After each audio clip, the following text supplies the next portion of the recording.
Hola amigos, buenas tardes, gracias por acompañarnos, pero sobre todo gracias a nuestro gran amigo, y puedo decir nuestro. Claro. Yo quisiera decir que nomás eres mío, pero tengo que decir que es nuestro, porque es amigo de todo Durango. Jorge Bucay, ¿quién de ustedes no lo conoce? ¿Cuántos de ustedes no me preguntan cada vez que me ven?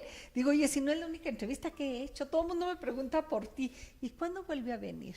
Gracias por estar en Durango. Sigue siendo tu casa. Sí, claro, por supuesto. Como yo digo siempre, en el mundo hay lugares a los cuales uno va una y otra vez y hay lugares en los cuales uno se da cuenta a los que vuelve. Y cuando Sí. tú sientes que en lugares que vuelves es porque ya lo has hecho tuyo. Sí, y yo creo que si tú hiciste a Durango tuyo, nosotros te hicimos más nuestro Muchas todavía. gracias, muchas gracias. Oye, estamos en Cuaresma, Jorge. Este es un tema en que yo no sé si a ustedes les pasa, pero a veces yo me pierdo entre el tiempo de Cuaresma por el solo hecho de ser 40 días de preparación, entre la religión, entre las iglesias, las diferentes iglesias, y entre lo realmente el mensaje para lo que es la Cuaresma. Bueno, yo creo que en realidad la religión siempre tiene que ver con aquello para lo cual la religión existe, ¿no? No nos olvidemos que la palabra religión viene de una fusión de palabras que es religar. Esto es volver a unir.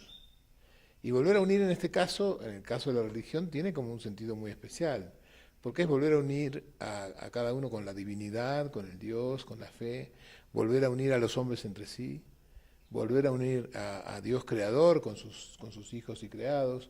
Este es el sentido de toda la religión y de todas las pautas de la religión.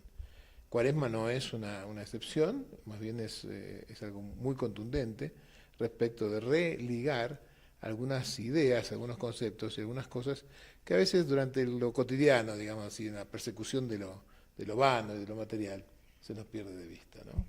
Exactamente, entre lo cotidiano se nos pierde de vista, pero a mí me llama la atención esto de religar la divinidad conmigo, que no me ha quedado claro que yo tengo una parte divina de por sí, de por sí. Bueno, podríamos interpretarlo de dos maneras.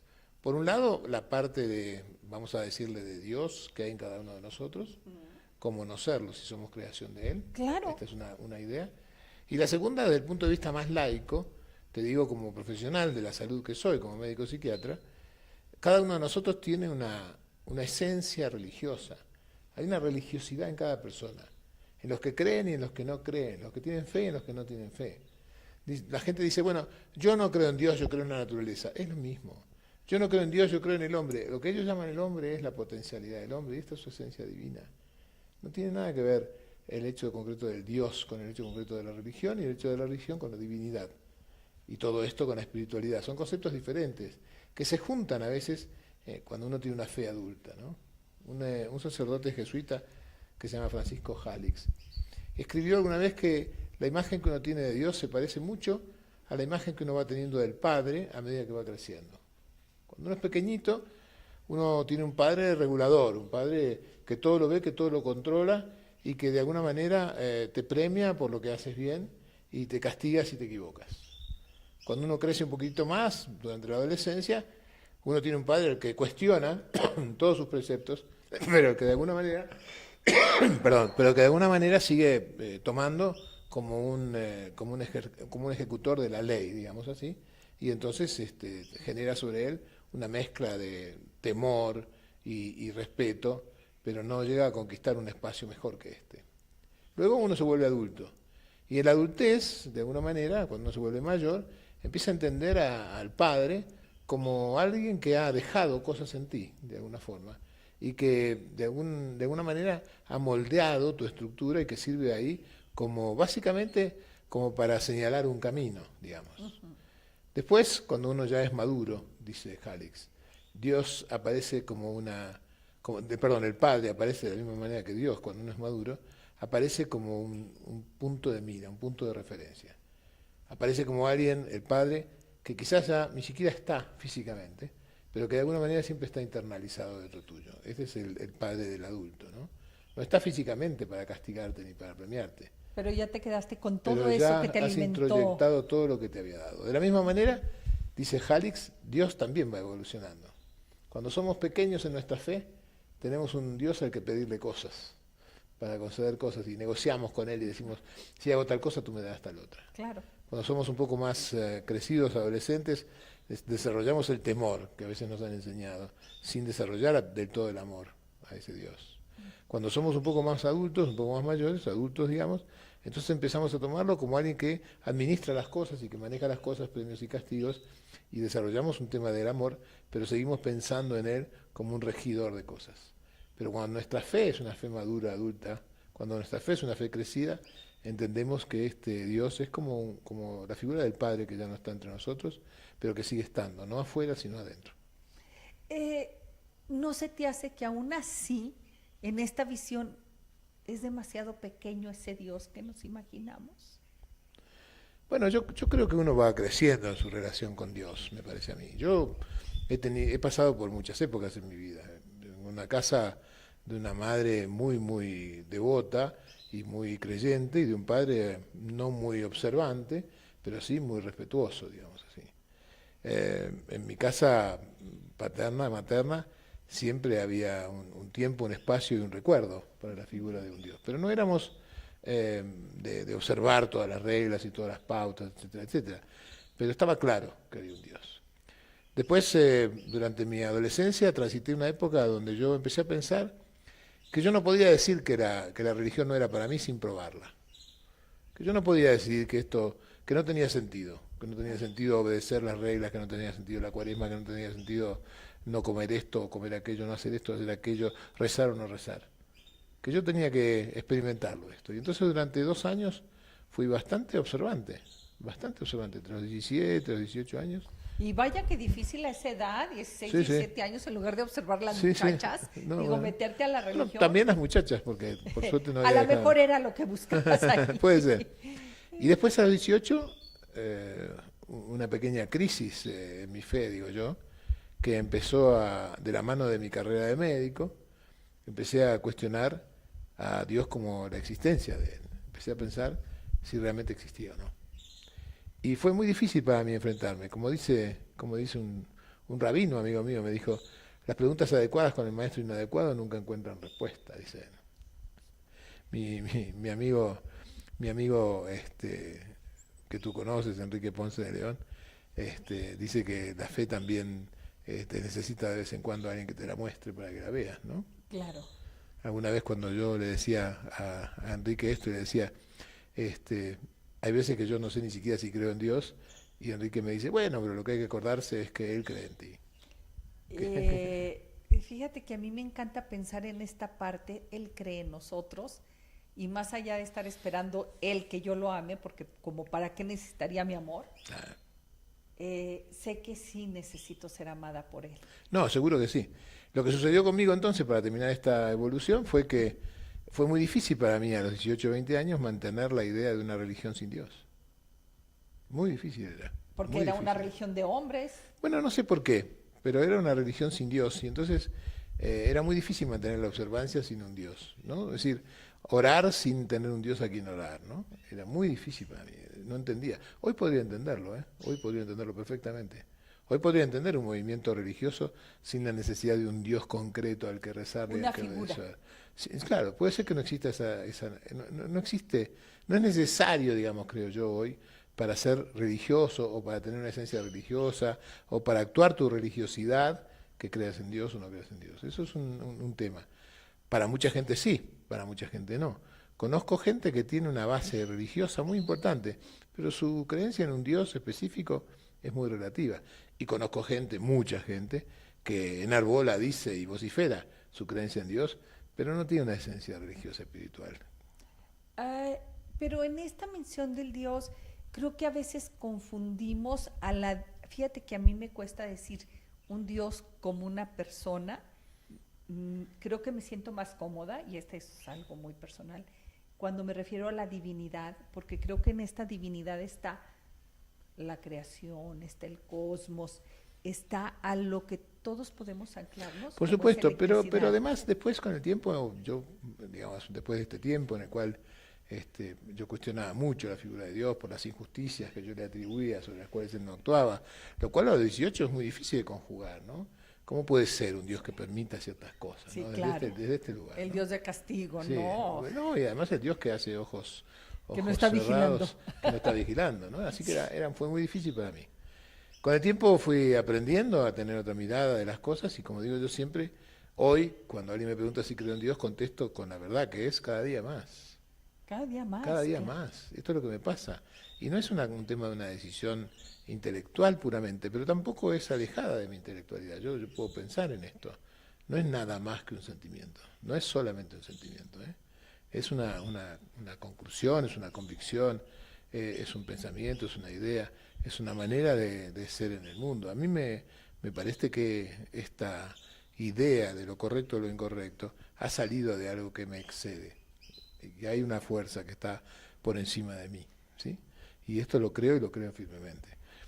Quizás otros no la llamen Dios, y me da igual cómo la llamen, tampoco yo soy un exigente de que el otro llame a las cosas como yo las llamo, ¿no? Claro. Pero lo que sí me parece es que tengo la idea de que seguramente si nos ponemos a hablar con alguien que cree en Dios también como yo creo en Dios, seguramente su creencia y su manera de creer es diferente de la mía. Quiero decir, el Dios en el que yo creo no es un Dios para pedirle cosas. El Dios en el que yo creo no es un Dios para temerle. El Dios en el que yo creo no es un Dios vanidoso que necesita que yo haga alguna cosa para tenerme en cuenta. El Dios en el que yo creo necesita poco de mí, tiene mucho para dar y necesita poco de mí. El Dios en el que yo creo está, aunque yo no lo piense. Y tampoco es ególatra como para que lo tengas. El que yo creo no, de verdad que no, de verdad que no. Por lo tanto, mi relación con él es muy, muy personal y le debo muchas cosas, ¿no? Le debo muchas cosas. Yo soy muy consciente, muy, muy consciente de que alguna cosa que yo no sé cuál es me ha salvado la vida literalmente más de una vez. Más de una vez. Bueno, como cada uno de nosotros, seguramente. Bueno, pero alguna gente no es consciente. Alguna gente cree que son los hechos, ¿no?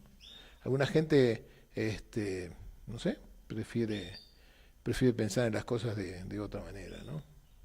A mí me ha pasado cosas muy interesantes con esto. Un día, estando en Monterrey, una señora se acerca conmigo para hablar sobre mis libros. Un día, estando en Rusia, algún tiempo después, una señorita se acerca conmigo a hablarme de mis libros, de los mismos libros en ese momento. La señora de Monterrey me dijo: doctor, quiero hablar con usted, yo soy catequista y uso mucho sus libros y sus cuentos para la catequesis. Y sin embargo, la verdad es que yo lo admiro mucho, pero necesito hablar con usted y decirle esto. ¿Por qué usted habla tan poco de Dios en sus libros?, me dijo. La verdad que nunca me habían hecho ese planteo, nunca me habían hecho ese planteo, y me quedé sorprendido, ¿no? Especialmente porque 3 meses antes, en Rusia, Te habían hecho una chica me dijo: doctor, qué bueno que sus libros estén en Rusia. Y quería decirle: ¿por qué habla tanto de Dios usted? Todo el tiempo está hablando de Dios y de la fe y de la religión. Yo no me di cuenta en ese momento, ¿no? Quizás en ese momento debí contestarle a la de Rusia: quizás usted hubiera deseado encontrarlo menos. Y a la de Monterrey: quizás usted hubiera deseado encontrarlo más. ¿Por qué espera que yo le dé respuesta a su cantidad de Dios que usted necesita, ¿no? Claro, entonces en lugar es la de eso, percepción del otro. Sí. En lugar de eso, a la de Rusia le dije: porque así soy, porque así lo siento, y por eso aparece Dios mencionado en mi libro. Y a la de la catequesis, la verdad que intenté decirle: bueno, no creo que sea tan así, pero ella estaba muy, muy enojada con que yo no hablaba mucho de Dios. De verdad estaba muy enojada. Así que le dije: mire, ¿sabe qué pasa? Yo le voy a decir la verdad, le dije, porque ya decidí tomarlo a broma, con todo respeto, pobre mujer. Si está viendo esto, un día se va a enojar conmigo. Le dije: mire, yo un día tuve un sueño, ¿sabe usted?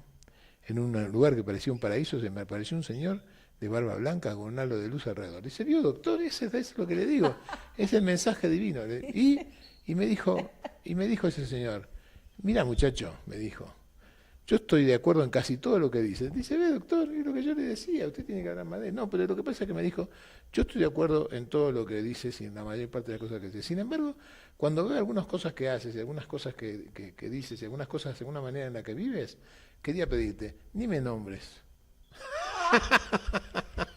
Qué buen chiste. Claro, la señora se enojó mucho conmigo, Pero la verdad es que yo creo que a veces Dios yo creo de verdad que no necesita ni que lo nombres, ni que lo alabes, ni que le pidas.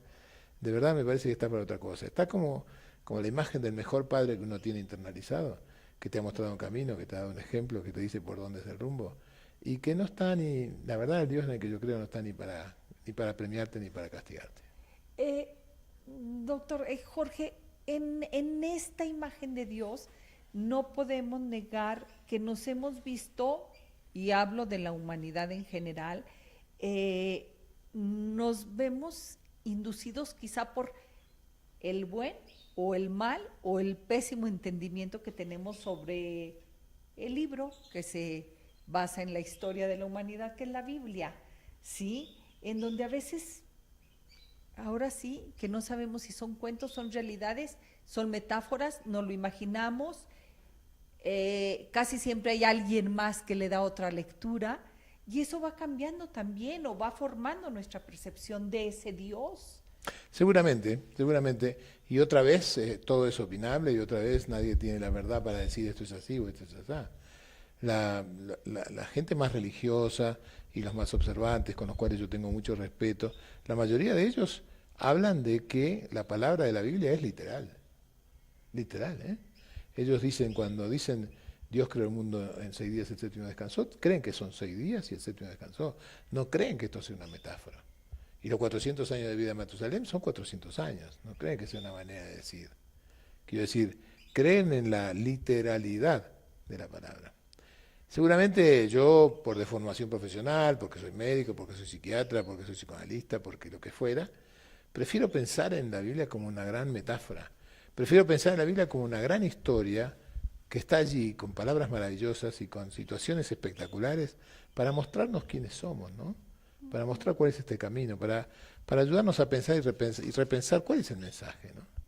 Si vamos a pensar que la Biblia fue escrita por el hombre con inspiración divina, ¿cuál es el mensaje que hay en ese texto? Yo me niego, de verdad me niego a pensar que el mensaje es literal, ¿no? Me parece que hay mucho más para interpretar y para sacarle partido a este maravilloso libro que el mensaje literal. Lo digo y lo digo con todo respeto, no quiero ofender a nadie, no es que esté mal pensarlo literalmente, es simplemente la manera en la que yo vivo esto y la manera en la que a mí me ha servido y la manera en que yo lo uso, ¿no? Yo uso en todos mis libros, y tú lo sabes, y ustedes también, algunos relatos que están sacados de la Biblia, algunas historias que son historias bíblicas. Quiero decir, yo no puedo dejar de evocar la historia de David y Goliat como un símbolo, o la historia del rey Salomón, o la historia de David y Betsabé, por decir algo, ¿no? Son historias muy emblemáticas, digo, están allí para mostrarnos algunas cosas, ¿no? Pero también creo que la lectura tiene que ver, así como tus lectoras, como la de Rusia, como la de Monterrey, creo que tienen que ver en el momento personal que uno está pasando, que hay una lectura diferente, o sea, aunque lo quisiera uno tomar literal, tu propia vida, el propio momento en que estás en el camino, te hace tener una manera diferente. No, seguro, pero como siempre, la literalidad en la lectura y la literalidad de cualquier texto acota los significados. Te los hace más pequeños. Y leas lo que leas, ¿no? Digo, si tú te puedes permitir volar en cada cosa y agregarle tu propia interpretación, ¿no? Alguna vez un cineasta me dijo, había sido actor alguna vez, y escribía algunos libretos. Él me decía, yo no quisiera hoy filmar una película de un libreto que haya escrito actuado por mí, porque me parece que en lugar de 3 aportes tendríamos uno solo, que es el mío. Y qué real, ¿eh? Es bueno eso, yo nunca lo había pensado. Sí, pero él dice quiero que me vean desde 3 ángulos, ¿verdad? ¿Regresamos? Por supuesto.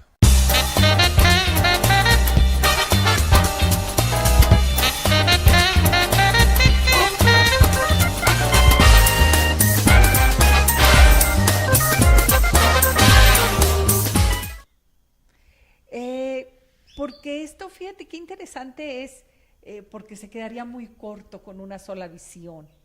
Y así nos sucede en nuestra vida. Es más, tú y yo podemos estar en un mismo escenario, pero la vista que tú tienes es diferente a la que yo tengo. Bueno, y de hecho tan diferente que en realidad y en este mismo momento tú no estás viendo lo mismo que yo estoy viendo y estamos los dos en el mismo lugar. Claro. pero nos regresamos un poquito a la percepción.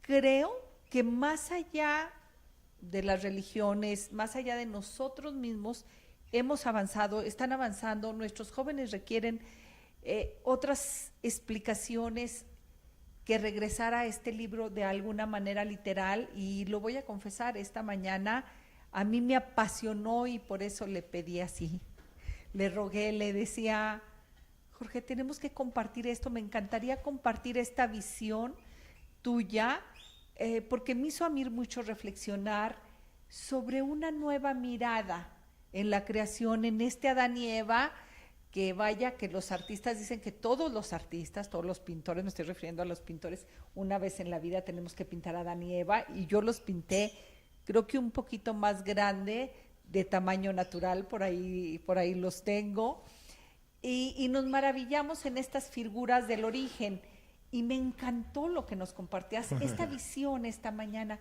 porque yo dije, qué interesante es moverte tú, o sea, yo me moví tantito para verlos con tu visión. Dije, qué interesante.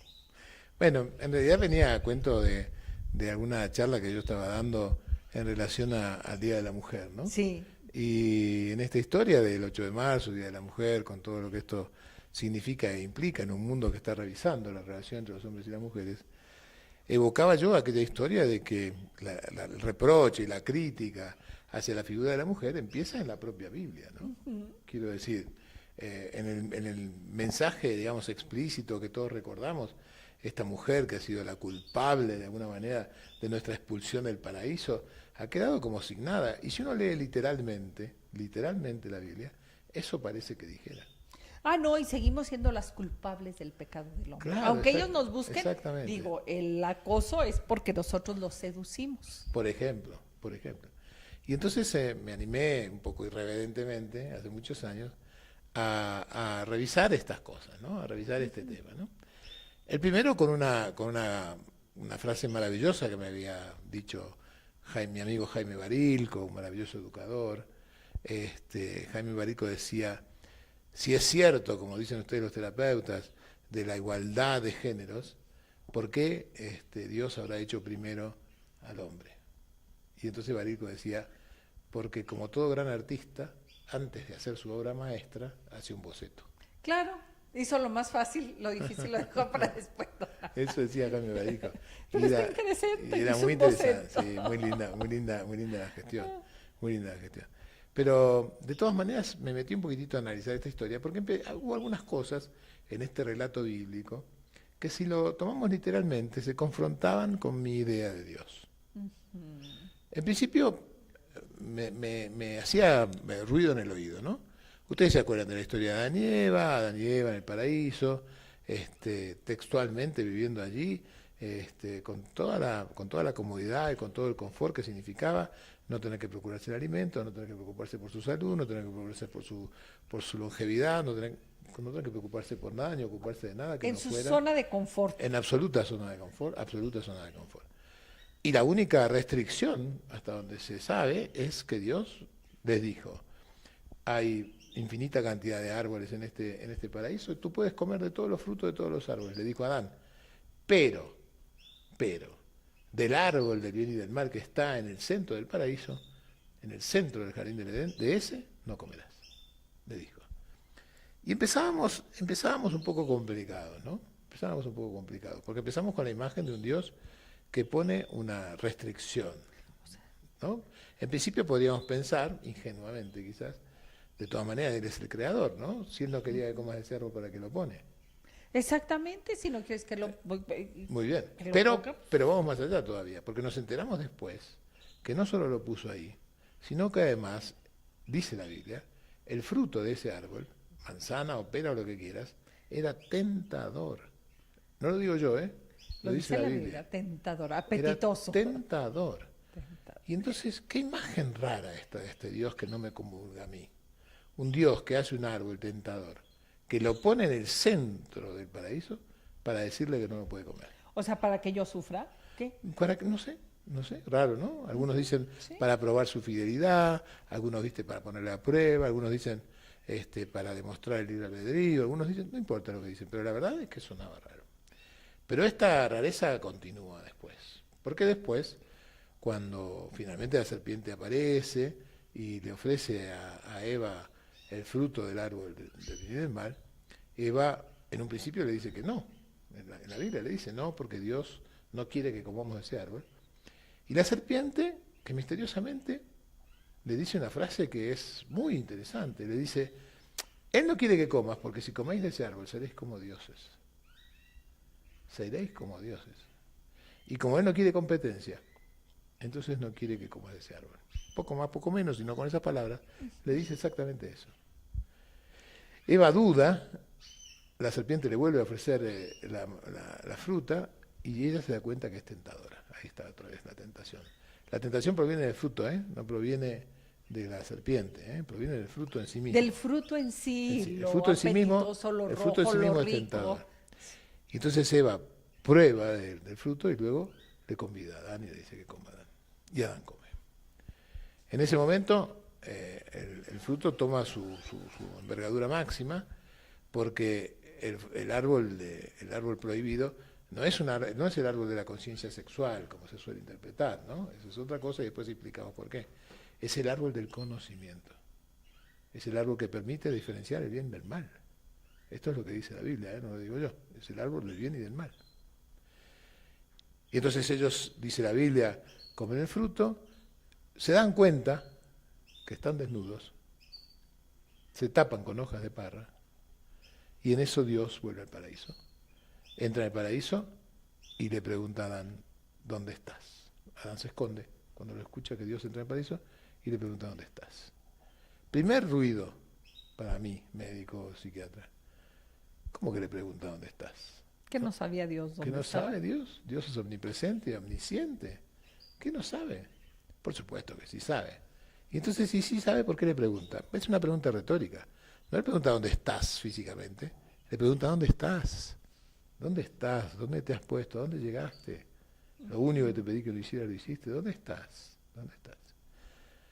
¿Por qué te escondes de mí? Le dice después. Y él le dice, porque me dio vergüenza, porque estaba desnudo, dice él. Y entonces, como si Dios se diera cuenta recién en ese momento, le dice, ¿comiste el fruto que yo te prohibí comer? Le pregunta. Otra vez, ¿lo sabe? ¿Lo sabe? ¿Por qué lo pregunta? ¿Por qué le pregunta eso? Es obvio por qué le pregunta. Y no es literal. Le pregunta porque quiere que el hombre acepte su responsabilidad en la decisión de transgredir la norma. Le pregunta para que él asuma la responsabilidad. Le pregunta para que él pueda hacerse responsable de esta transgresión y decir, sí, yo lo hice. Y Adán no lo hace eso. Lo que hace Adán, ¿te se acuerda? Adán dice algo muy interesante. Adán dice, la mujer que tú me diste me dio. O sea, tú y ella son culpables. Los culpables son tú y ella, yo no tengo nada que ver. Tú y ella me hicieron caer en este pecado, entre comillas. No asume la responsabilidad. Y la verdad yo, cuando pensaba en estas cosas, pensaba, eso sí que es imperdonable. Yo creo que comer del fruto es perdonable. Yo creo que transgredir la norma es perdonable para este Dios en el que yo creo. Pero no asumir la responsabilidad de tus actos una vez que los hiciste, eso es imperdonable. Va la mujer y le pregunta, y la mujer hace más o menos lo mismo, le dice, la serpiente me dio. La serpiente me dio. Y acá viene la parte interesante, que es, muy bien, la transgresión estaba hecha, el desafío a la autoridad estaba hecha y la desobediencia estaba asignada. Lo que ha quedado en nosotros, desde esta leyenda y de este mito, es que Dios castiga al hombre por haberlo desobedecido. Es una historia de obediencia y desobediencia. Qué Dios terrible ¿no? Qué Dios terrible que genera esta idea, la idea de que si no me haces caso, te voy a castigar. Con castigos terribles, terribles. Los castigos por haber desobedecido, en teoría, para lo que conocemos en general, son la expulsión permanente del paraíso, la condena a muerte, por haber comido este árbol morirás. La mortalidad del hombre. Trabajarás para ganarte el pan, parirás con dolor, deberás seguir a quien amas y él se enseñoreará sobre ti. Esos son los 5 castigos. 5. Y entonces uno piensa, qué bárbaro, qué duro. Inclusive no parece un Dios muy justo, parece un Dios excesivamente castigador, excesivamente autoritario. Aparte en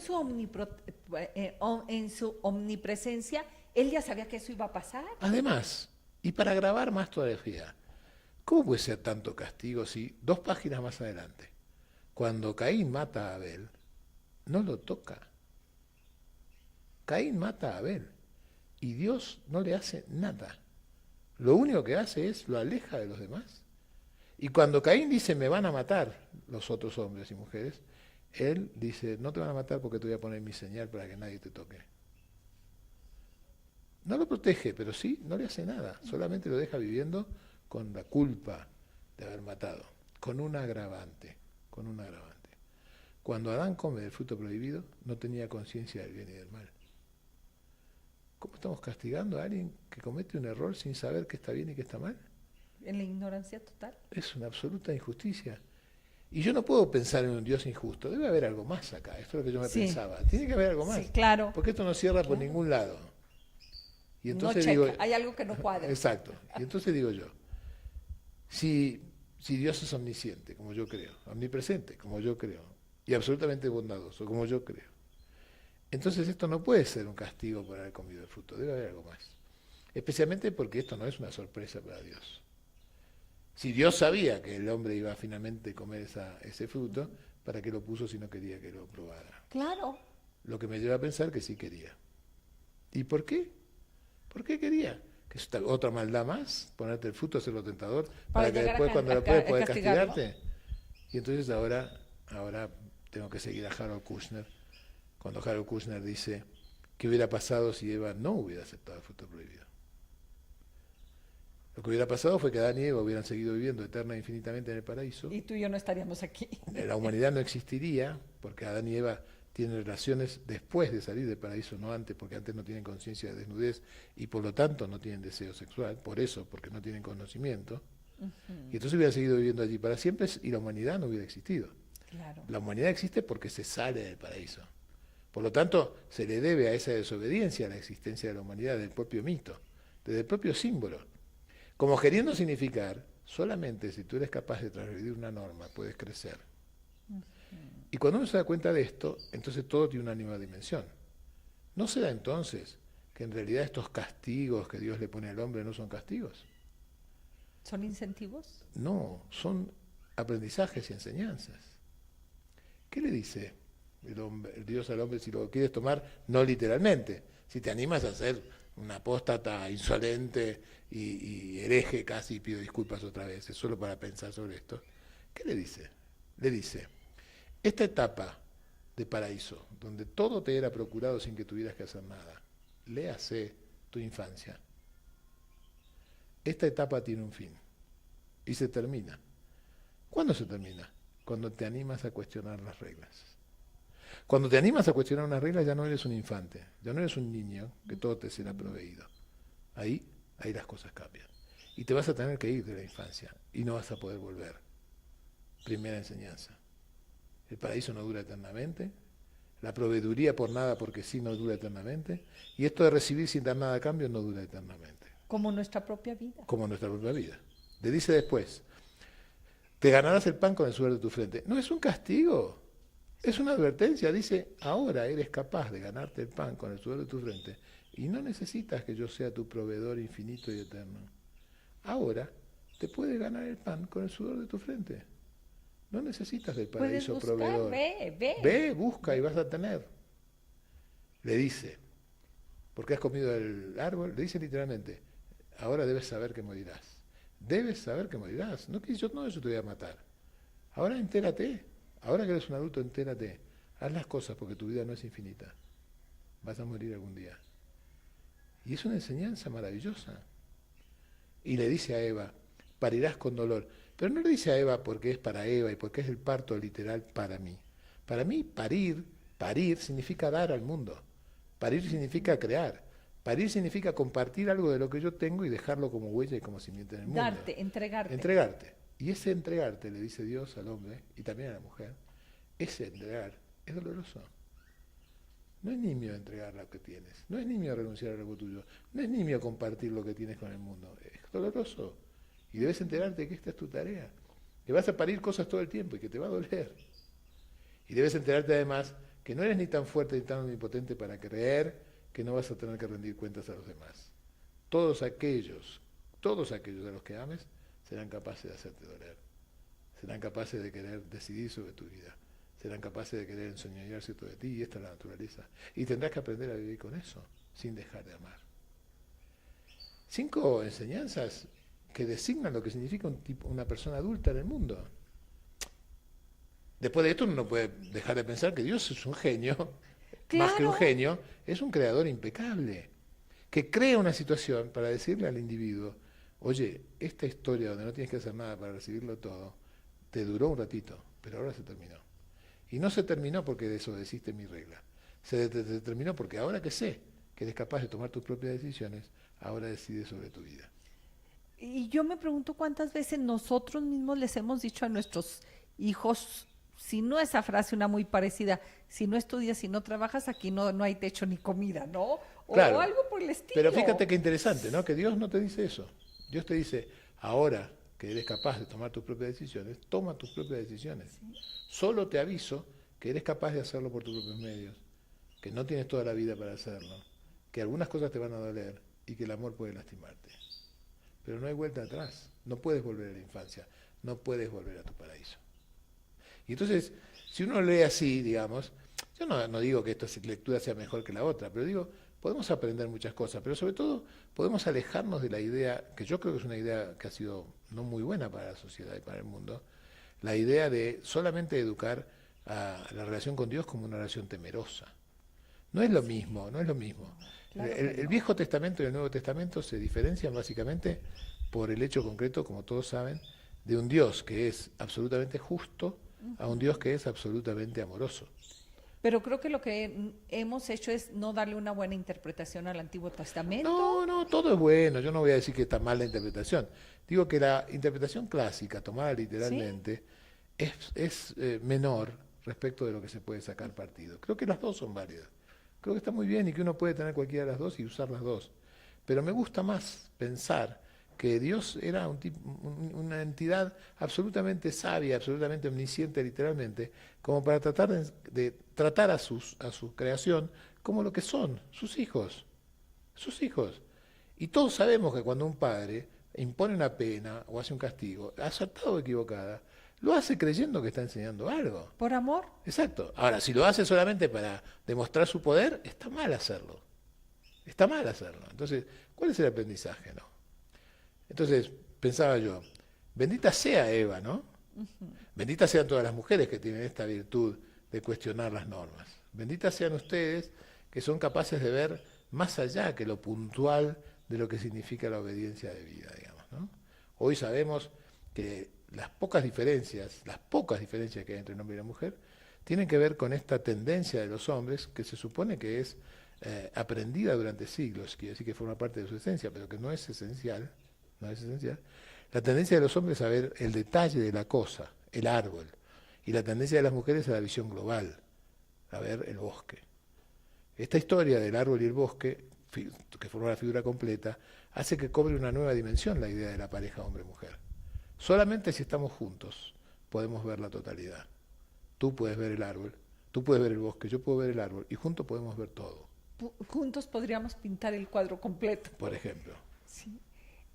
Doctor, pero aún así, en la actualidad, ¿qué crees? No volteamos ya a ver la Biblia.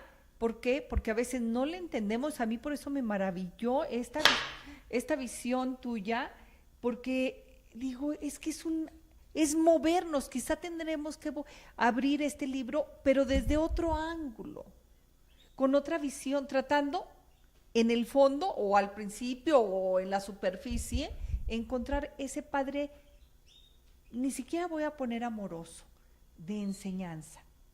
¿Qué tengo que aprender? No que tengo que temer.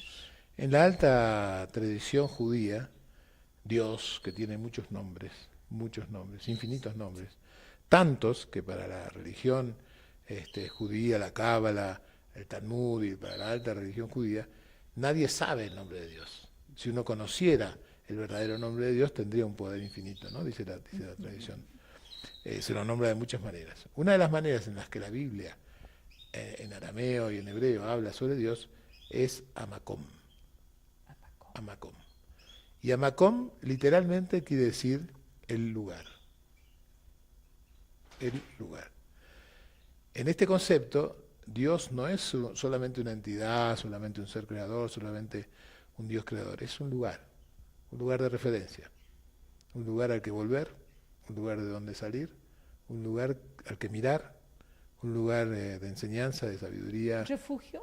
un refugio, de contención, un lugar, el lugar, El lugar. el lugar, eso se llama el lugar, y a mí me parece que esta es una imagen muy interesante del Dios en el que yo creo, ¿no?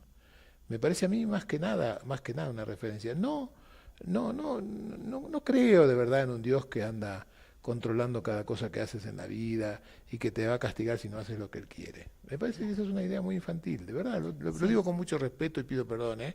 Es mi idea nada más. Me parece que es mucho más que eso, es mucho más, es mucho más. Es el Padre que te ha enseñado y te dice, esto es así y tú puedes hacerlo y si lo haces bien te va a ir mejor. Pero no, si lo haces bien yo te voy a premiar haciendo que te vaya mejor. Si lo haces bien, muy diferente. es muy diferente. Si lo haces bien te va a ir mejor. Sí.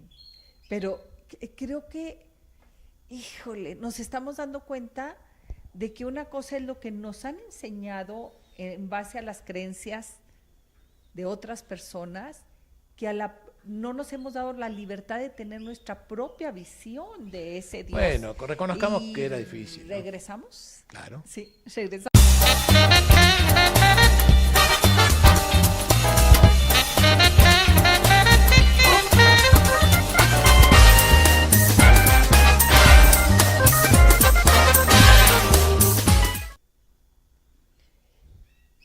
Perdón, y decíamos que a veces hay que movernos un poquito, a darle una nueva interpretación más personal, sin perder esa esencia, porque la esencia aquí está. Uh-huh. Pero yo creo que todo el mundo tenemos estas luchas que en algún momento de nuestra vida nos atormentan, entre que decir, es que no concibo que sea, yo jamás he podido concebir un Dios castigador o que me está vigilando y lo bueno, lo malo, no digo, pues si me concibió, confía en mí. Bueno, pero no nos olvidemos que estamos hablando de un hombre, de una mujer, de una humanidad que ha crecido. No nos olvidemos que hasta hace 100 años la única pauta educativa era la pauta de premios y castigos. Es decir, los padres, papá y mamá, educaban a sus hijos, a mis padres, a mis abuelos, a mis bisabuelos y a los tuyos y a todos, con una sola herramienta fundamental, que era premio y castigo. Haces las cosas bien, te castigo, haces las cosas bien, te premio, haces las cosas mal, te procuro cosas malas y así sucesivamente. Y nosotros mismos tenemos a veces esa tendencia, ¿no? Como decías tú antes, si no haces los deberes, entonces... Y esto está superado, eso ha pasado, eso no existe más, eso atrasa 100, 200, 300 años. El nuevo modelo educativo de padres para con hijos no es el premio de premios y castigos.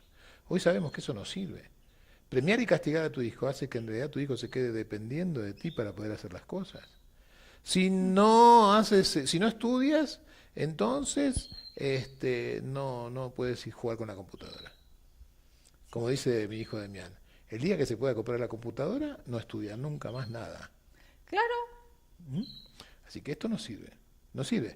De la misma manera, la lectura de la Biblia en una historia de premios y castigos es el ejemplo de lo que la gente pensaba en ese momento. Se interpretaba así porque así era el pensamiento en ese momento.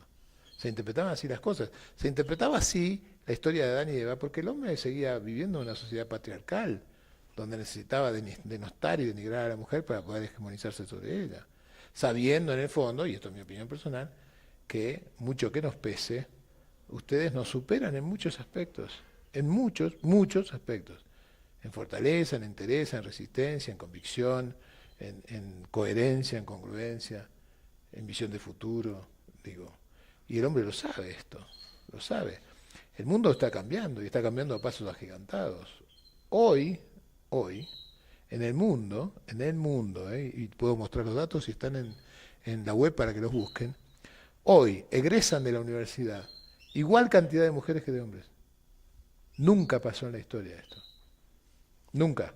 Hasta hace 50 años eran el 20, el 15, el 18, el 22% según las carreras. Hoy, en todas las carreras, inclusive las carreras tradicionalmente reservadas para los hombres, hay tantos hombres como mujeres estudiándolas y tantos hombres como mujeres egresando de ellas. Y sí tengo que agregar ahí, Con mejores promedios las mujeres. Mejores promedios y con mejores rendimientos posteriores, pero tengo que agregar algo que es lamentable, pero no con mejores salarios. A pesar de esto que estamos diciendo, y a pesar de esta conciencia que el mundo va tomando, debemos entender que todavía atrasamos un poco. 75% de toda la tarea que se hace en el mundo, de todo el trabajo que se hace, todo, físico y no físico, 75% del trabajo lo hacen manos femeninas. Pero las mujeres reciben el 30% de los salarios por hacer el 75% de la Fíjate, tarea. o sea, ahí se cambia. Entonces todavía tenemos trabajo para hacer. Claro. Pero no es ilógico que entendiéramos la historia bíblica como una historia de mostrar que la mujer la ha perdido, como la mujer de Lot, como tantas mujeres así siniestras que han perdido a sus hombres en el mundo, digamos, ¿no? Como Dalila, como tantos otros personajes macabros, digamos, de la historia bíblica. No es extraño, es porque esta era la historia que avalaba la conducta de los hombres en ese momento. Pero si nos vamos al Nuevo Testamento, también pudiéramos mencionar algunas que narrativamente nos siguen atacando a la mujer. Sí. Pero sí, cómo no. ¿Tú sabes cuál es la estatua más dañada en la historia de la humanidad? No, no sé. La estatua más dañada de toda la historia de la humanidad es la estatua de la Sirenita. La Sirenita del cuento de Anderson, del hermoso cuento de Anderson, tiene una estatua. La estatua fue levantada en 1913 en la costa de Copenhague.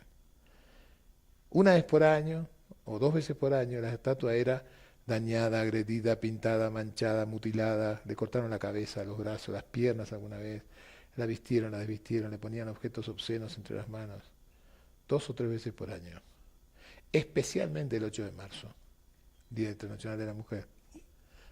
O sea, no me lo puedo explicar. No lo puedes explicar, y yo te lo voy a explicar ahora y todos lo van a entender con mucha claridad. Consciente o no conscientemente, la sirenita es el símbolo de la feminidad independiente. Una mujer que decide dejar su casa, salir de la profundidad, a buscar su destino con el hombre que quiere, pagando los precios que sean necesarios. Esa es la sirenita. Una mujer que decide renunciar a todo lo que tiene, sin importarle ni la opinión del padre, ni la de la sustituta de la madre, ni la de sus hermanas, dejando el mundo en el que vive por su propia decisión, para encarar su propio destino, pagando conscientemente los precios que hay que pagar. Esa es la sirenita. O sea, el mundo sigue estando en contra de nuestra, bueno, y me incluyo, independencia. Pero mira cómo será que esto solo se terminó cuando el gobierno dinamarqués decide levantar la estatua de la sirenita, que es preciosa por otra parte, y meterla 100 metros adentro en el mar. O sea, que regrese al lugar que le pertenece. De alguna manera la aleja de la costa para que los agresores a la estatua no puedan hacerle daño, después que la estatua un día fue dinamitada. Dinamitada, la sirenita. Es que esto no, de veras, me parece como regresarme otra vez a no sé qué tiempo, ¿sí? A cuando fue escrita la Biblia. Pero es notable y es una cosa para tener en cuenta, digo, no es un hecho incidental, ni es un problema de la sociedad danesa, digo. Es la estatua más agredida de la historia. Pero a mí me llama mucho la atención lo último que narraste. Dejó de ser dañada cuando la regresaron, cuando la metieron. Porque yo me pregunto, ¿por qué tantas mujeres, y quizá también me pudiera incluir, llega un punto en nuestra vida en que nos retiramos, en que decimos, no, mira, ya no estoy dispuesta a seguir luchando con los hombres en contra? O sea, ¿de qué se trata esto? Con permiso, yo me voy. Y hay tantas mujeres, que no quisiera mencionar nombres, que vemos que son brillantes en todos los niveles científicos, tecnológicos, políticos, y dices tú, no hombre, y de repente, ¿qué pasó con esta mujer? Se nos desapareció de nuestra visión. ¿Por qué? Porque le pasó lo que a la sirenita. O sea, habría que regresarle un poquito. Lo que pasa es que, bueno, el mundo ha ido evolucionando hacia un lugar que todavía no terminamos de evolucionar. Hemos pasado de la historia machista del mundo, de que el hombre es superior a la mujer. Hemos pasado, sin solución de continuidad, a la idea del movimiento feminista de los 60s, de la mujer es superior al hombre, con esta pelea confrontadora y con esta cosa que siempre pasa con los pueblos, ¿no? Las minorías oprimidas, cuando finalmente se liberan, tienden a utilizar los mismos medios O que hacer aquellos con peor. los que los oprimieron, ¿no? Ya Sí, sabemos esto. sí. Y esto ha pasado. Las mujeres se pusieron confrontando, digamos así, para derrotar, para vencer y para humillar a sus hombres, que tampoco servía. Y pasamos de esto después, de hombres superiores a mujeres superiores a hombres, a la idea de la igualdad. Pero la igualdad no se sostiene, porque no somos iguales.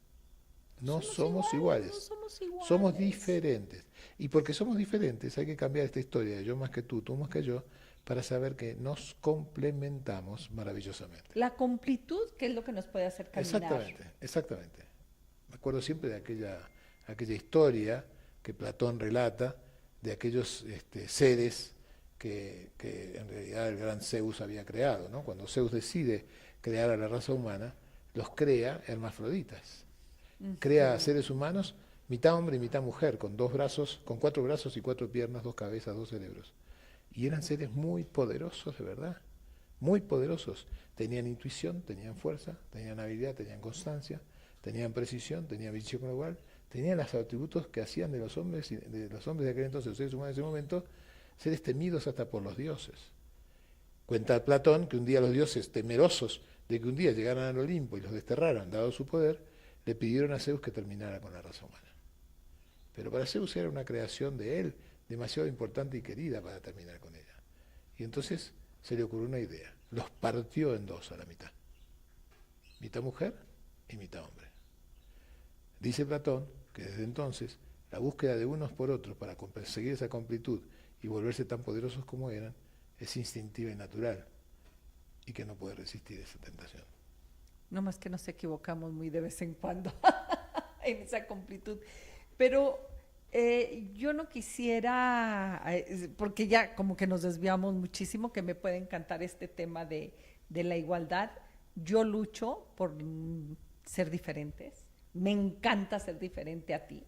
Me encanta, gozo esa gran diferencia, porque no encuentro otra manera de que pudiera estar sentada con un hombre, sabiendo su gran valor que tiene, pero también mi gran valía, ¿no? Y eso me puede súper fascinar, pero yo no quisiera desviarme del tiempo que estamos viviendo, que es la Cuaresma, y si bien iniciamos con el Antiguo Testamento, yo quisiera que nos llevaras un poquito hacia la resurrección. ¿Hacia dónde nos quedamos? Porque la mayoría nos quedamos en la crucifixión. No llegamos a la resurrección. Yo la verdad que si yo tuviera que pensarlo esto desde el punto de vista no literal, ahí tendría que ser todavía más hereje y más cuestionador, porque yo diría que para mí es una metáfora de la evolución del hombre, de cada hombre. Y no una vez en el año y no una vez en su vida, sino todos los días, todas las veces. Yo creo que vivimos infinitas muertes e infinitos renaceres que nos hacen mejores y más trascendentes cada vez. Y me parece que el símbolo justamente de la resurrección es justamente ese, ¿no? La idea del renacer diferente, como un señor muy cuestionado y por supuesto hasta yo te diría satanizado, que se llamaba Gurdjieff. Gurdjieff decía, renacer para poder vivir una vida más auténtica no es fácil, porque para renacer primero hay que morir, y para morir primero hay que despertar. Así es. ¿Y qué es primero? Primero el despertar, primero hay que despertar. Despertar significa aceptar que las cosas son como son. No son como yo quiero, como me dijeron, como me parecía, como a mí me gustaría, no son como fueron ni como serán, son como son. Y después hay que aceptar. Y aceptar no quiere decir resignarse, aceptar quiere decir esto es lo que es. Esto es así. A partir de esto yo puedo cambiarlas, a partir de esto puedo asistir. Y entonces voy a saber que cuando yo tome conciencia de que el mundo de hoy ya no es el de ayer, tomaré conciencia de que yo tampoco soy el que era ayer. Y si yo no soy el que era ayer, y esto es un poco más, parece un trabalenguas, pero no lo es, entonces he muerto y renacido. Esto pudiera ser como el día y la noche. Podría ser con las miles de metáforas que tú quieras entender del complemento de las cosas, ¿no? Como uno quisiera. Pero lo cierto es que uno ha pasado varias muertes. Uno sabe que hay cosas que se han muerto en uno y que ya no están, ¿no? Y habrá que aceptar, habrá que permitirse soltar algunas cosas para seguir adelante, ¿no? Porque bueno, decía mi profesor de psiquiatría, el profesor García, García en Argentina, el profesor Chicatilla decía, no hay locura más terrible que hacer siempre lo mismo y querer que el resultado sea diferente. Y que somos muy dados a eso. Para no hacer siempre lo mismo hay que morirse y renacer. Hay que morirse y renacer. Tú usaste una palabra que a mí me puede chocar mucho, la resignación, pero que es muy utilizada. Bueno, qué bueno que es que te choque, porque es una palabra espantosa, ¿no? Sí. Espantosa. La gente, digamos, acepta más la resignación que el desprecio que tiene por otra palabra, que a mí me encanta y a la gente detesta, que es conformarse. La gente odia la idea de conformarse. Sí. Y conformarse significa darse una nueva forma, eso quiere decir la palabra Conformarse. darse Sí. una nueva forma más adaptada a la realidad. Aceptar Aceptar que las cosas son como son, pero además en esta cosa de adaptación activa que tienen los seres humanos, de ser capaz de modificarse frente a esta realidad, le hace morirse y renacer.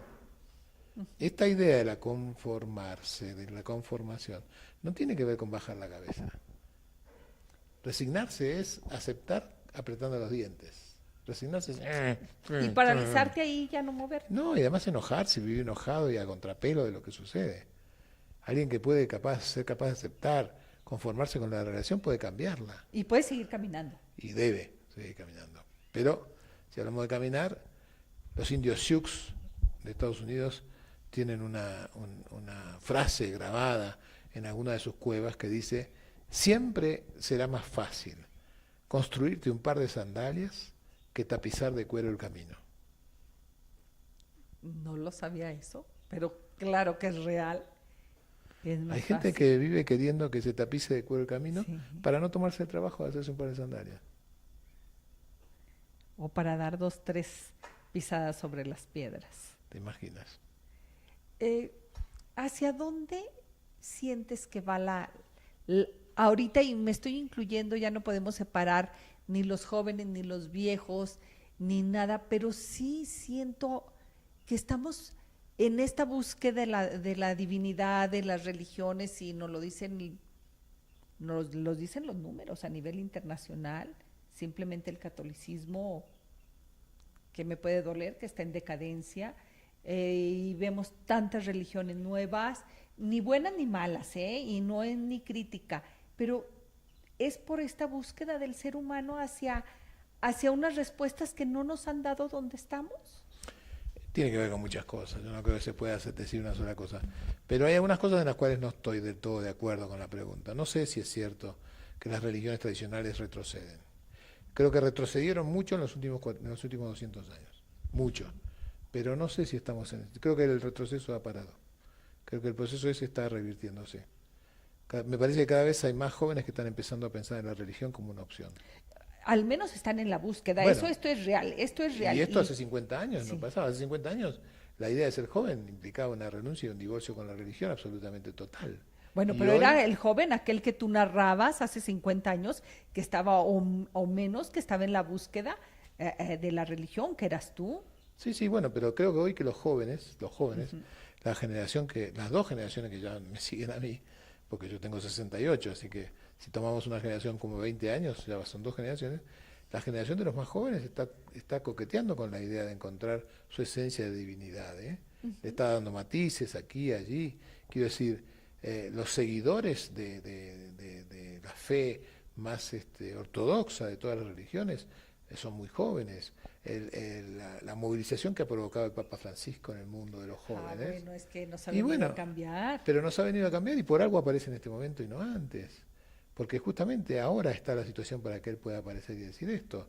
En la religión judía hay un movimiento religioso que fascina y cautiva a los jóvenes y que está cada vez siendo más popular. Hay movimientos islámicos que no tienen nada que ver con el fundamentalismo islámico, de jóvenes que desde la fe están construyendo un mundo mejor y un mundo más integrado, de alguna manera. Así que me parece que es un fenómeno que sucede en todas las religiones. Quizás no puedo yo opinar sin ser, qué sé yo, desagradable, podría decir. El gran problema, me parece a mí, que está en las falsas religiones creadas para beneficio económico de algunos de sus de alguno de sus sacerdotes creadores, ¿no? Falsas religiones que tienen fines económicos y que tienden a ser un engaño para la gente, ¿no? A mí eso me preocupa. Me preocupa las religiones que confunden la fe con la superstición. Me preocupan los que confunden la fe en Dios con el culto al sacerdote que la predica. Eso me preocupa, porque eso me parece que lleva a lugares muy, muy difíciles y complicados. Aquellos que invocando la fe hacen su negocio, esos me molestan, la verdad. Regresamos.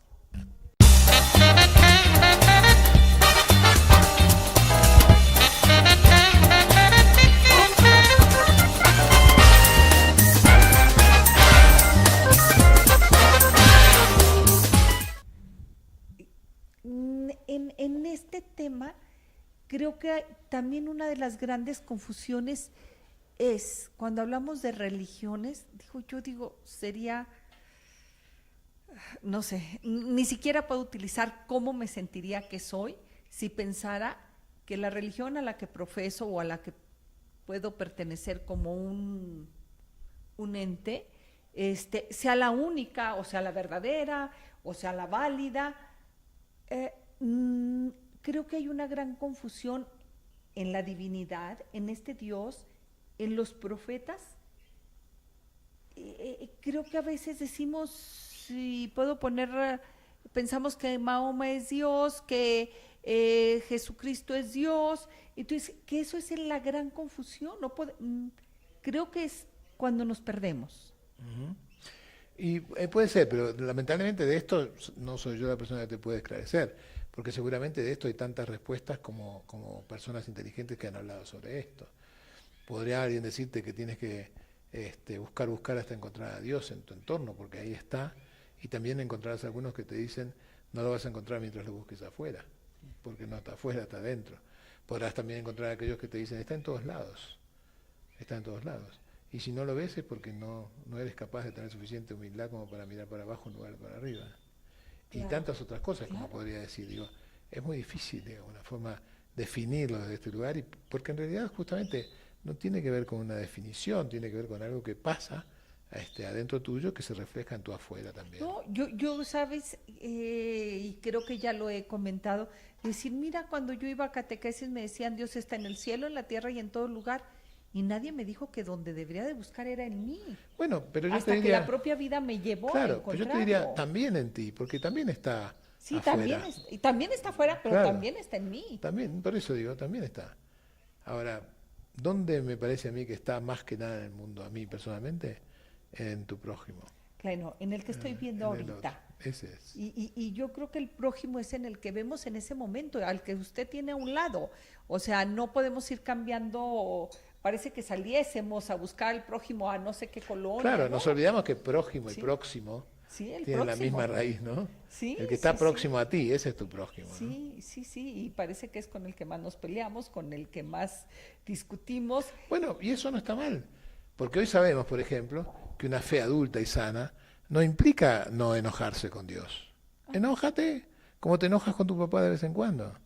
Como yo digo siempre, a veces la gente me habla de mi amigo Pablo Coelho y de su libro maravilloso El Alquimista, ¿no?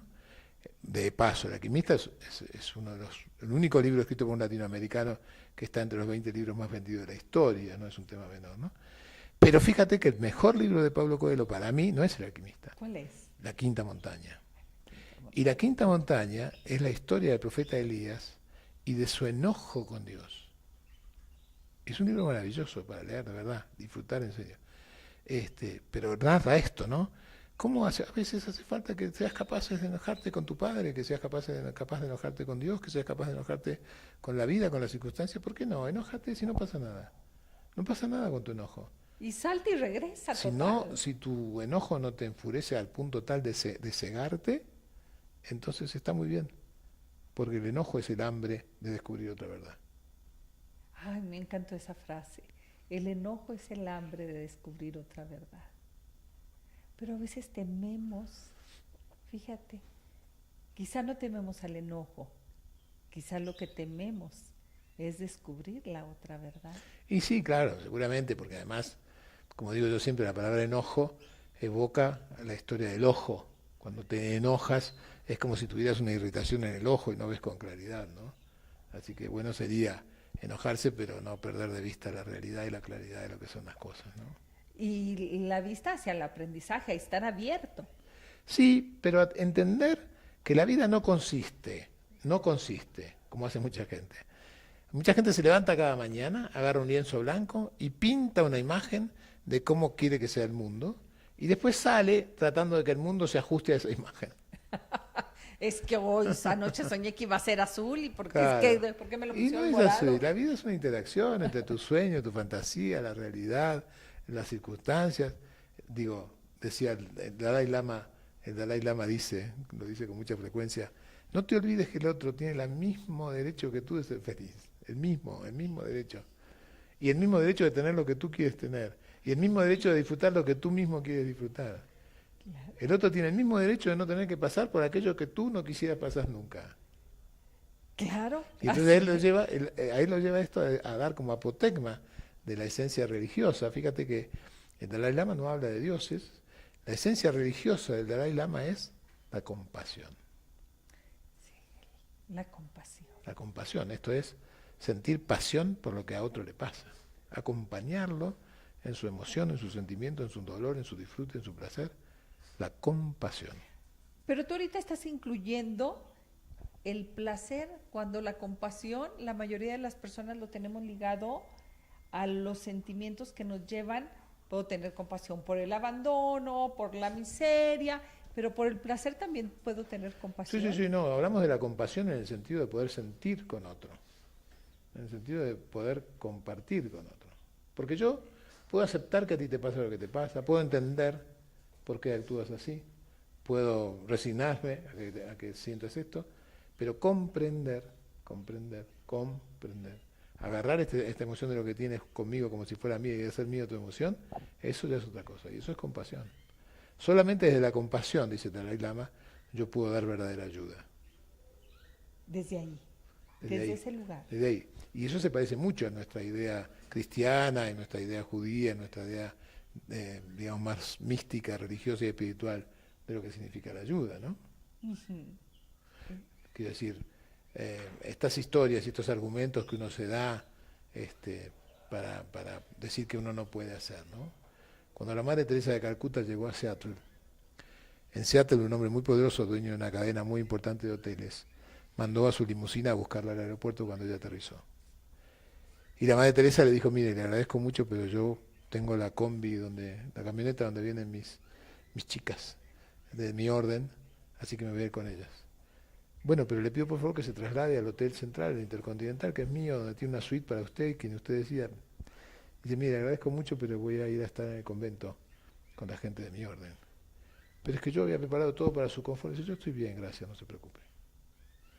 Dice, bueno, pero por lo menos me va a aceptar que yo la invite a cenar. Tengo una cena muy importante, con gente muy importante, que estaría dispuesta a hacer donaciones muy importantes si usted viene. Dice, mire, en este momento no he venido a recaudar fondos. He venido a estar con la gente de mi orden. Necesito hablar con ellas y estar con ellas y compartir con ellas. Yo le agradezco mucho. Y el hombre estaba desasosegado, no sabía qué hacer. Había soñado tanto en poder sentir que le había servido a la Madre Teresa, a la que, como él decía, admiraba muchísimo, que finalmente la va a ver al monasterio, pide que la reciba, la recibe, y entonces le dice, Madre, yo entiendo por qué usted no quiere aceptarme lo que yo tengo para darle, pero por favor, dígame que hay algo, aunque sea algo que yo pueda hacer por usted, por favor, dígamelo. Y la Madre Teresa le dijo, sí hay algo, dígamelo por favor. He caminado y he visto las calles de Seattle y he visto mucha gente que vive y duerme en la calle, día y noche. Si usted quiere hacer algo por mí, hoy, que parece que va a ser una noche fría, a las 3 de la mañana o a las 4, salga con su limusina o caminando o como quiera, y encuentra a cualquiera de estos hombres o mujeres que duermen en los zaguanes. Bájese del auto, siéntese al lado de él o de ella, y quédese ahí hablándole hasta que el otro crea que no está solo. Eso puede hacer por mí. Fíjate, y me ponía en el lugar de ese hombre y dices tú, y hubiese sido más sencillo, y súbalo al coche y lléveselo a su... No. No, es que nos hemos La ayuda es convéncelo de que no está de que solo. no está solo. siéntate ahí. O sea, pero en el siéntate es siente lo que le está pasando. Compasión. Compasión, compartir Su dolor. su dolor, no sacarlo de su dolor, sino Exactamente. bajar tú a su dolor. Exactamente. Y a su dolor que significa, me pasa esto y estoy solo. Lejos de tanta solemnidad, en Granada, donde yo viví muchos años, hay un señor argentino que es un enamorado del tango y de las cosas de Argentina, y él tiene un bar que se llama el Tango de Buenos Aires, se llama el bar. Está en Granada, en pleno centro de Granada, en un barrio bohemio dentro de la ciudad, y de noche la bohemia tanguera de Granada se reúne en su bar, ¿no? Y tiene un menú, una carta, una lista, que yo tengo en mi casa, algún día te la mostraré personalmente, donde está todo lo que sirve y los platos tienen nombre de gente muy famosa para el tango argentino, un churrasco que se llama Aníbal Troilo, un pastel de papa que se llama Carlos Gardel, tiene esas cosas Ajá. muy de añoranza, ¿no? Pero lo más gracioso es la parte del bar. En la parte del bar dice, café solo, 1,20 €. Café solo, 1 €. Y entonces le digo, ¿y esto? Y es que a mí me parece que alguien que se siente solo a tomar un café, me parece que necesita y requiere que yo le haga un descuento para saber que yo comprendo lo que le pasa. O sea, es una manera de acompañarlo. Sí, sí, café solo, 1,20 €. Café solo, 1 €. O sea, el café, si vamos tú y yo, es 1.20, y si estoy yo sola, 1 €. para sentir que él está conmigo. Porque de alguna En una manera, porque él empatía. entiende la soledad, que la soledad es sentarse en un café a tomar un café solo. Muy lindo, muy divertido. Pero me puede, esto de veras nos han, y ya no podemos echarle la culpa a mi mamá o a mi papá, estar echando la culpa a Ni quien a me Eva, enseñó, ni a Eva. ni a Eva, ni a Adán, de que nos enseñaron que ayudar era dar lo que te sobra, era oír, a dar una limosna, ¿verdad? No, me encanta esta parte del acompañamiento, de la compasión, decir, no, espérate, no le des nada, quédate ahí. Ajá. Y a pesar de que esta es una esencia del budismo, la anécdota la dice la Madre Teresa de Calcuta, así que no es un tema menor. No es un tema menor, ¿sí? Porque al final ella fue lo que hizo, Claro. ¿sí? Ella lo que hizo fue acompañar a todos los moribundos. Pero Sí. absolutamente, cuando ella tuvo que hacerse su cirugía cardíaca y la querían llevar a los mejores institutos a operarse, de los mejores médicos en los mejores lugares del mundo, dijo, yo me voy a operar donde se opera la gente de mi pueblo, Claro. donde se opera la gente de Calcuta. Yo no voy a ir a ningún trato especial. Yo soy como ellos y merezco que me operen como los operan a ellos. Y no aceptó ninguna prebenda especial. Creo que nos queda mucho, mucho, mucho por aprender de grandes personajes. Bueno, y entonces terminemos con una historia también relacionada con la Madre Teresa de Calcuta. ¿Qué te parece? Por favor. No la invoca a ella, sino la invoca a una persona de su convento, una de sus seguidoras, una de sus jóvenes monjas. Hubo una época en el mundo donde las grandes hijas y hijos de la realeza española viajaban a Calcuta. Ujú. Se retrataban con la Madre Teresa de Calcuta, desde Lady Di hasta las hijas de todos los reinos de toda Europa. Era muy, muy bien visto aparecer con la Madre de Calcuta y hacer una donación. El periodista que hacía su biografía permanente, un francés, cuenta que le preguntaba por qué ella aceptaba que ellos hicieran esto si ella sabía que venía a hacer la donación solamente para sacarse la foto.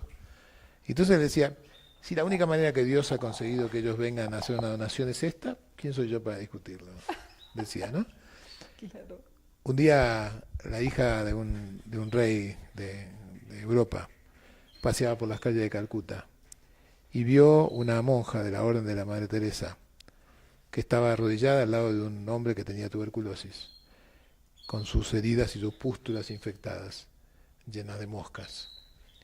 Y ella se había arrodillado frente al hombre y con mucha cautela, y con mucho cuidado y con mucho tiempo iba sanando, curando, tapando con crema, acariciando y ayudando a este hombre en sus heridas, ¿no? Y estuvo en esa tarea durante más de una hora, cada herida, ¿no? Cada herida. Cuando terminó de limpiar cada herida, y de tapar cada herida, de ponerle crema a cada herida, La monja le hizo la señal de la cruz en la frente, lo besó y se puso de pie. La princesa se acercó y le dijo, la verdad es que es increíble lo que haces, le dijo. Y entonces la monja le dijo, es lo que toca, es lo que toca. Le dijo, sí, sí, yo entiendo, pero la verdad, yo no haría esa tarea ni por 1.000.000 de euros. Y la monja le dijo, no, claro, yo por dinero tampoco lo haría.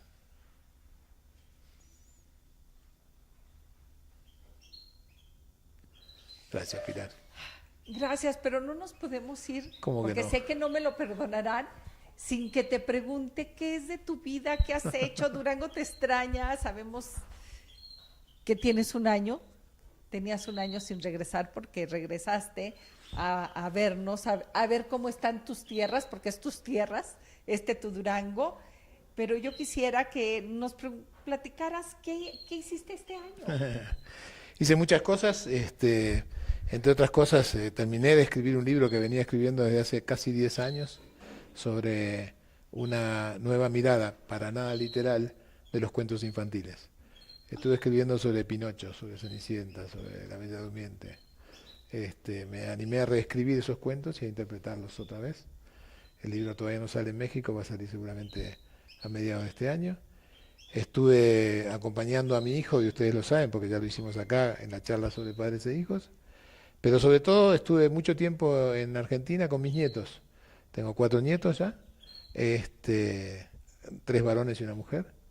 La mujer me lleva a Loco Perdido, Lucía, y la decisión de pasar más tiempo en Argentina tiene que ver con ella, que me llamó por teléfono, tiene 6 años, me dijo, abuelo quiere ir al circo, quiero ir al circo. Le dije, bueno, me parece muy, muy bien, dile a tu madre que te lleve al circo, yo le digo. Me dice, no, abuelo, pero yo quiero que me lleves tú, pues yo quiero ir contigo al circo.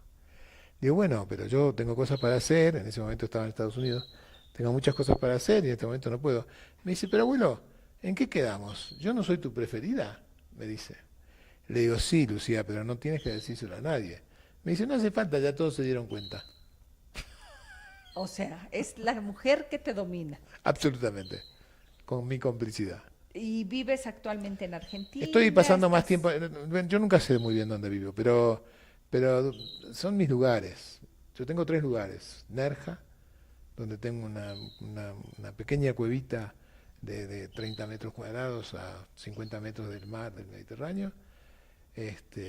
Buenos Aires, donde vive mi familia, donde viven mis hijos y mis nietos, donde tengo un departamentito en el centro, muy cerca de la casa de ellos, y Durango, donde tengo mis amigos y donde tengo todo lo que yo he trabajado y hecho en los últimos 10 años de mi vida.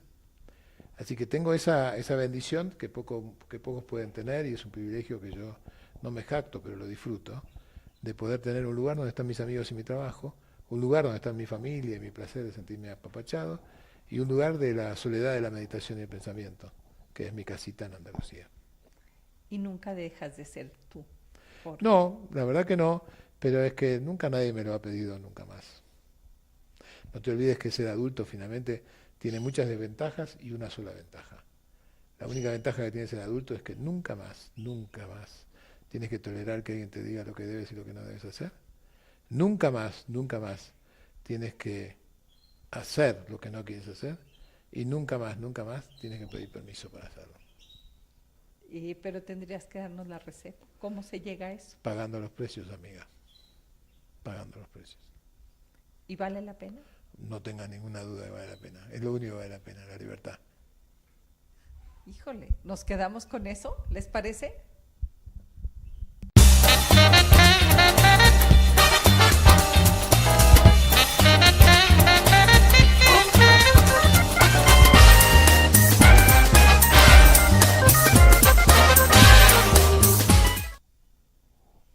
¿Te parece que hablemos de la libertad?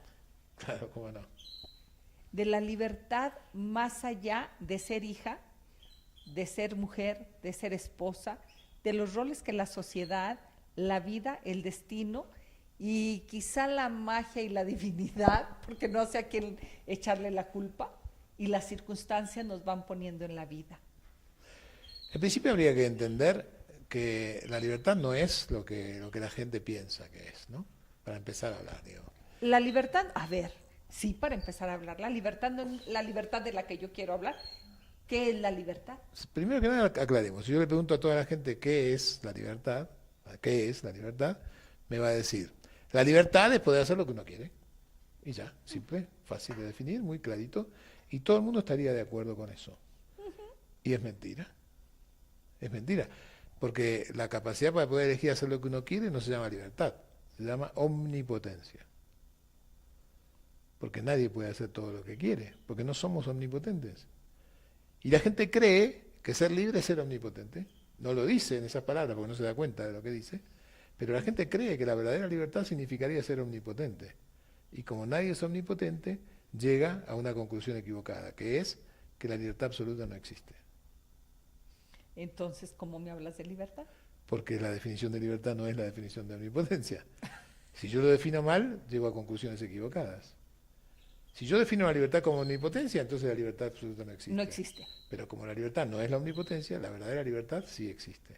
¿Y cuál es? Y la verdadera libertad es la capacidad de elegir dentro de lo posible. De todo lo que es fácticamente posible elegir, la libertad consiste en que yo decida cuál elijo. Eso es ser libre. Me suena No, como que a lo menos mal. de ninguna manera. Quiero decir, no restringe mi libertad saber que yo no puedo salir volando por la ventana. Porque no es posible. Entonces, que yo no pueda elegir eso no restringe mi libertad. Yo no puedo decir, no soy menos libre porque no puedo salir volando por la ventana.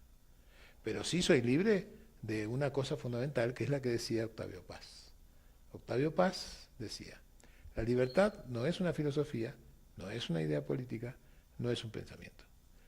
La libertad es simplemente la capacidad para decir sí o no. Eso es todo.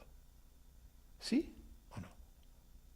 Y cuando creemos, pensamos, o muchas de las veces, ese sí o no está determinado por lo que yo tengo alimentado como ¿Verdad? conciencia. Es verdad, pero eso que tú tienes alimentado como conciencia pertenece a ti. Por lo tanto, eres tú. Esta historia de que no eres libre porque estás condicionada por tu educación. El condicionamiento de tu educación es lo que hoy eres tú. Y tú puedes seguir adelante y puedes hasta cuestionar estos condicionamientos educativos y cambiarlos si quieres. Y no hay ningún problema. Pero la verdad es que nadie puede obligarte a hacer lo que tú no quieres hacer. ¿Por qué? Porque eres esencialmente libre.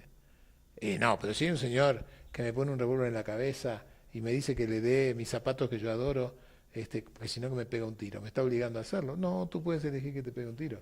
Sería absurdo elegir eso, pero que tú puedes, seguro que puedes. Es tu capacidad, es tu decisión. No vale la pena perder la vida por un par de zapatos, claro que no, pero es tu decisión, es tu decisión. Y como tú siempre puedes decir que no, tú siempre puedes decir que no a lo que no quieres hacer, siempre. Nadie te puede ver ese derecho. Estamos hablando de personas conscientes con uso de sus facultades mentales. No estamos hablando del ejemplo del señor en estado de coma, limitado en vida vegetativa. Estamos hablando de ti y de mí, y de usted que nos ve. Tú siempre puedes decir que no. Tienes la libertad de no hacer nunca lo que no quieres. Claro que tiene sus precios eso, seguro, pero los precios esos, como bien dijimos, valen la pena.